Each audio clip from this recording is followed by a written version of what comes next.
আসসালামু আলাইকুম প্রিয় বন্ধুরা, কেমন আছেন সবাই? আশা করি অনেক ভালো আছেন। আজ আমি আছি মালদ্বীপের রাস্তায়। অনেকে অবাক হবেন যে আমি মালদ্বীপ বললাম কেন। হ্যাঁ, আমি যে গ্রামটির রাস্তা দিয়ে হাঁটতেছি এই গ্রামটির নাম হচ্ছে মালদ্বীপ। এটা টাঙ্গাইল সদরের মাহমুদনগর ইউনিয়নের একটা গ্রাম। তো প্রিয় বন্ধুরা, এখানে যদি আপনারা যেতে চান তাহলে গোলচত্বর যেতে হবে। টাঙ্গাইল বেবি স্ট্যান্ড থেকে সোজা গোলচত্বর থেকে একটু আগালেই নদীর ঘাট, সেখানে কিছু নৌকা পাবেন। সে নৌকাত করে আপনি যদি বলেন যে আমি মালদ্বীপ যাব, তাহলে আপনাকে মালদ্বীপ নামিয়ে দিয়ে আসবে। আসলে মালদ্বীপ খুব অসাধারণ। এটা দেখেন কত সুন্দর রাস্তা, তারপরে সবুজ গ্রাম।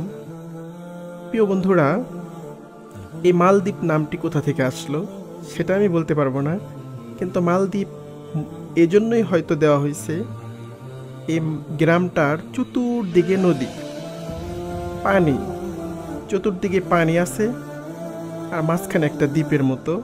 এজন্য মনে হয় এটার নাম দিয়েছে মালদ্বীপ। তো যাই হোক, গ্রামটা আপনারা আসবেন, ঘুরে দেখবেন, অনেক সুন্দর। আমি যতটুকু জানি এইখানে প্রথমে কোনো বাড়ি ছিল না, কিন্তু এখন অসংখ্য বাড়ি হয়েছে। অসংখ্য মানুষ এসে এখানে তাদের বাড়ি করেছে। সকলে গরু, ছাগল, হাঁস, মুরগি এগুলো অনেকেই পালে, লালন পালন করে। তারপরে কৃষি জমি আছে, এখানে কৃষি আবাদ বসত হয়, বিভিন্ন ধরনের শাকসবজি লাগায়, অনেক সুন্দর। তো আপনারা সকলেই জানেন যে মালদ্বীপ নামের হয়তো একটা দেশ আছে, একটা দ্বীপ আছে। তা আমাদের বাংলাদেশের একটা মালদ্বীপ আছে, সেটা কোনো দেশ না, সেটা হচ্ছে একটা গ্রাম। আপনারা মাঝে মধ্যে যখন সময় পাবেন এই মালদ্বীপে ঘুরতে আসবেন, সকলের দাওয়াত রইল। আমিও কিন্তু এই মালদ্বীপ একটু দেখার জন্যই আসছিলাম। অনেক সুন্দর, ভালো লেগেছে। চতুর্দিকে পানি, মাঝখানে একটা দ্বীপ। তো আপনারা সকলেই আসবেন। তো মালদ্বীপ অনেক ভালো লাগলো।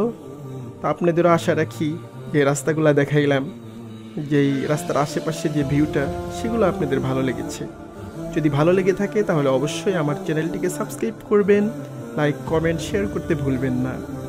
আর সকলের জন্য দোয়া রইল, আমার জন্য আপনারা দোয়া করবেন। দেখা হবে নতুন কোনো ভিডিওতে।